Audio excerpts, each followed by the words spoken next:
kada, ngayong araw ay International Anti-Corruption Day. At alam naman natin, ang problema po ng korupsyon ay hindi lang po sa ating bansa, kundi sa buong mundo rin nararanasan. Ito po ay sakit ng lipunan na pilit sinosolusyonan, pero marami pa rin ang nahihirapan na ito ay pigilan ng tuluyan. Kaya naman ngayong araw, kung saan ino-observe nga po natin ang International Anti-Corruption Day, pag-uusapan natin sa Legally Yours kung ano ibig sabihin nito, mga halimbawa at kung anong pwedeng gawin para ito po ay malabanan at mapuksa. Walang kukurap habang pinag-uusapan ang problema sa corruption sa bansa. Kasama po ang ating bisita abogado sa Legally Yours, si Attorney Hayes Mecking is back. Attorney Hayes. Hi, good morning. At sa lahat ng ating mga kada, good morning sa inyong lahat. Kamusta po kayo? At talagang napaka-importante ang Anti-Corruption Day, no? Especially today. So, I hope we can discuss a little bit of this sa ating mga manonood ngayon. Oo, kasi pag sinabi natin corruption, what do we exactly mean? Ang alam ng mga tao, this is all about kung saan pinapakit ang pondo na dapat ay nararapat sa sambayanan. But it takes different kinds of forms, hindi ba, attorney? Hindi lamang sa pangungupit, sa kaba ng bayan, meron pa mga ibang klase. Tama. Pero ang pinaka-concept talaga ng corruption, P, is really yung parte na tayo ay nagkakaroon ng mga dishonest public officials. The word dishonest is very general, no? Pero ang pinag-usapan kasi dito is pondo at pera ng taong bayan. So kapag sinabi natin corruption, it embodies a lot of different kinds of corruption. Pero ang pinaka-keyword natin dito is the dishonesty of these public officials. Yes, katulad po, it also includes nepotism and cronyism, which means yung nepotism, ano po ba yun? Ito yung binibigyan mo ng power or ng pwesto, Correct. yung mga taong related sa'yo. Kaya nga nepo baby ang tawag sa kanila, hindi po ba? Tapos yung cronyism kung saan inilalagay mo naman sa pwesto yung mga taong malalapit sa'yo, hindi po ba? So this is also a form of corruption, correct? Pero yung ano talaga, Pino, ang nakalagay kasi talaga sa ating batas ay bawal talaga ang nepotism. Ang nepotism is defined talaga na hindi pwedeng bigyan ng pwesto, lalo na sa gobyerno. Ikaw kasi na public official, kung meron kang authority at saka power, hindi pwede na ikaw ang magbigay ng posisyon o i-appoint mo yung taong yon na related sa'yo up to third degree of sanguinity. Ibig sabihin, related kayo by blood or related kayo hanggang third degree dahil sa asawa mo. That's consanguinity and affinity, no? So, klaro po yan sa ating batas, pero mukhang meron pong nangyayari. Pero punishable yan under sa ating batas. Oo nga. So that's one form of corruption. Tax evasion is another form of corruption.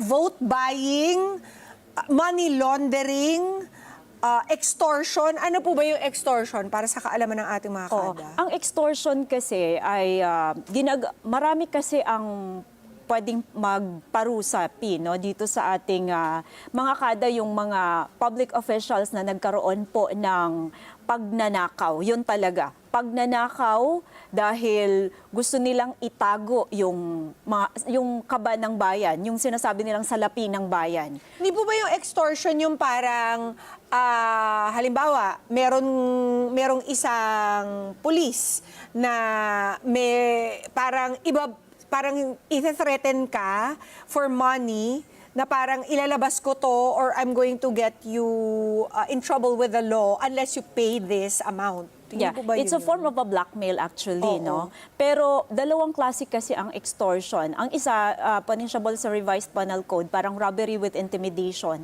Parang tulad ng sinabi mo, parang ini-intimidate mo yung isang tao para magbayad sa'yo. Now, kinukuhanan ka ng pera in such a way na kailangan mong magbayad para hindi ko ilabas to or hindi kita kakasuhan or hindi kita aarestuhin. That's another form of extortion. Correct. But since International Anti-Corruption Day ngayon, ang pinag-usapan natin public officials, no? So public officials also do that. Meron din silang paraan ng paggawa ng extortion. So parang binablockmail na rin nila yung mga Correct. tao na under sa kanilang influence. So bakit ba, I think naman we're all very familiar with the forms of corruption in this country. Katulad po ng vote buying, ng tax evasion, ng nepotism and cronyism, ng graft, embezzlement, and yet, bakit po kaya sa ating bansa napakahirap nitong puksain? Kasi alam naman natin, every election, nagkakaroon ng vote buying. Siguro, P, we have the lack of political power. No? Ang ibig sabihin, itong mga nakaupo, sila din kasi ang nagda-draft ng ating batas, no? The Congress. So, syempre, alam nilang ginagawa din nila yon. Hindi nila gigipitin ang kanilang sarili because in the later time, baka sila din yung hahabulin ng batas at mapupunta sa kanila So ang they're parusa. preserving their own skins. Exactly. So lack of And their own interests. Correct. Political, personal, and own interest. Parehas lang yon. So parang ganun ang nangyayari. Kaya kulang ang ipin ng ating batas para puksain ang korupsyon dahil ang batas na mismo ay may kakulangan. So ano ang dapat natin Ang dami gawin? nang batas. Ang daming batas pero walang ipin. Alam mo yun? Hindi ini-implement. Yes, that's why walang ipin ang batas, P. Oo. Ang daming batas, walang implementasyon dahil kulang nga ng political will. Walang gustong sumugod, walang gustong mag-push through with that. Kasi ang dami mong kaaway in the first place. Especially if kung ikaw ay against sa nakaupo ngayon, 'di ba? At sila din yung nandoon sa ibabaw para mag-impluwensya, mahirap nga, 'di ba? O yun na nga, so insufficient enforcement of laws, yan ang isang problema kung Correct. bakit hindi natin napupuksa ang iba't ibang forms of corruption. Weak legal frameworks, alam naman natin na That's the law itself. Pag meron tayong mga lawsuits, it takes forever for the decision to come out. Yeah, very, very slow ang ating justice system. Tapos meron pa minsan nangyayaring mga kababalaghan na ano nangyari, bakit ganon, di ba? Hindi natin maintindihan kasi meron ding lack of transparency. Exactly. So lahat naman ito nagsisimula doon lang din naman sa mga nakaupo, no? Kasi tayo namang mamamayan na hindi nakaupo sa gobyerno, hindi naman natin to saklaw. It's not our jurisdiction to push through with we have what we call a suit that a taxpayer can sue. But that's very parang hindi ganun kalakas kumpara kung silang nasa taas mismo ang hahabol sa mga nangurap. Yun nga lang, mahirap din na mapatunayan dahil sila na nga rin yung nandoon sa pwesto. So, Kahit may tatlo tayong different branches of government na dapat nagpupulisan at dapat nagche-check and balance. at naghihiwalay. Hindi Separation of nangyayari. powers. Yeah. Attorney. Hindi nangyayari. Exactly. Yan yung mga maraming Parang sinisigaw. nagkakaroon na ng collusion. Maraming sumisigaw na taong bayan ngayon. Bakit parang nagkakaroon na ng wala ng separation? Parang naging united na yung tatlo, no? But I cannot say for that. Sa mga comments lang ito sa ating mga social media, no? Especially we're very active in social media. People are crying and really shouting for justice, for the corruption that's happening in our country. Kasi marami talaga, P, at sobrang daming involved.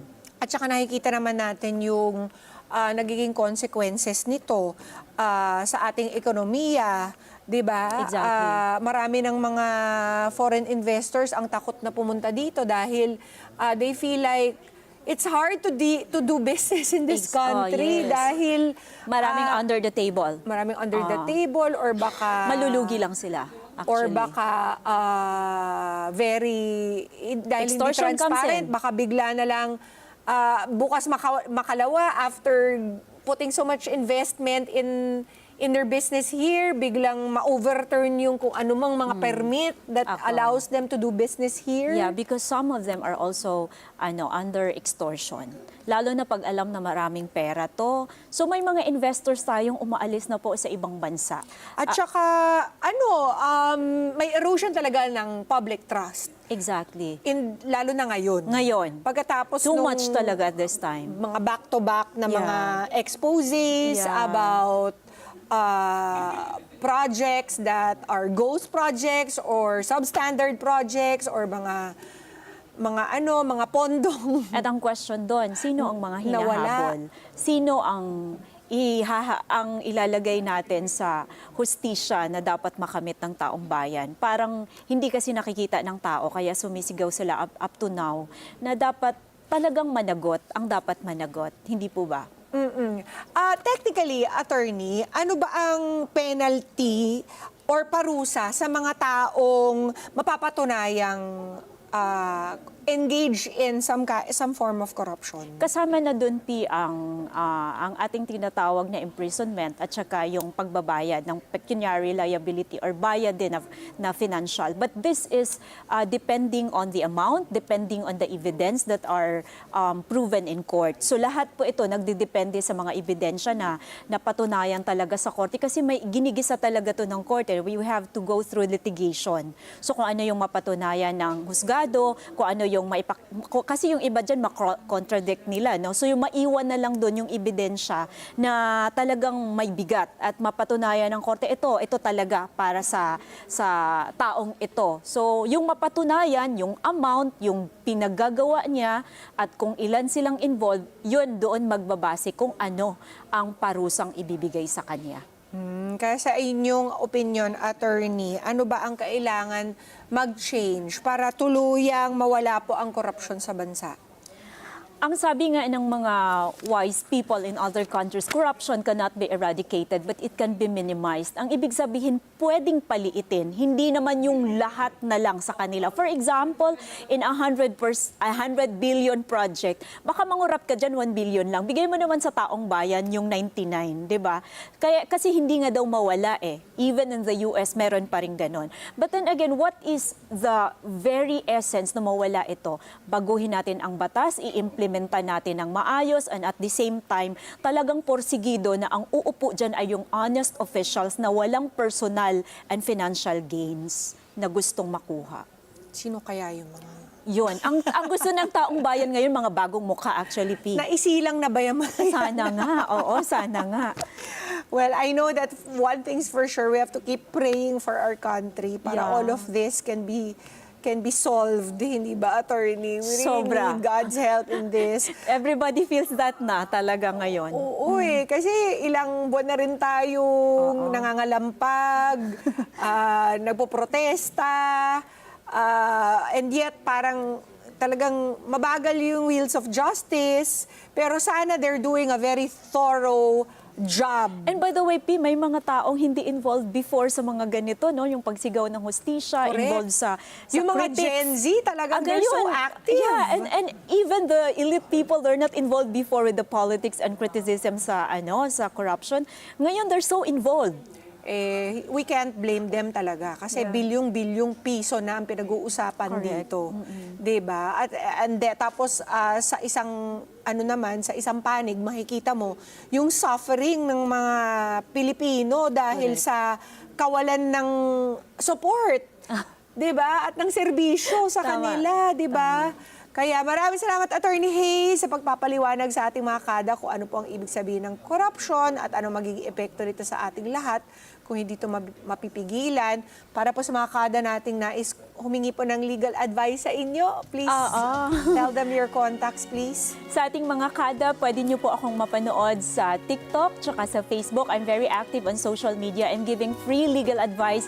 That's live po. Live ko pong binibigay ang lahat ng magkukonsulta sa aking programa, Abogado ng Bayan. And soon on another channel, it will be Season 2, Abogado ng Bayan with Attorney Hayes. Maraming salamat sa inyong lahat. Thank you, Attorney Hayes. Mga kada, ang issue po ng korupsyon ay matagal ng problema nating bayan. Totoo, mahirap itong pigilan at tuluyang alisin, pero hindi po ito imposibleng mangyari. Pero para mapigilan ang patuloy na paglaganap ng corruption, hindi lang tao ang dapat magbago, kundi maging ang sistema kung paano pinapatakbo ang gobyerno. Let's get together. Sunday 25. Sunday 25.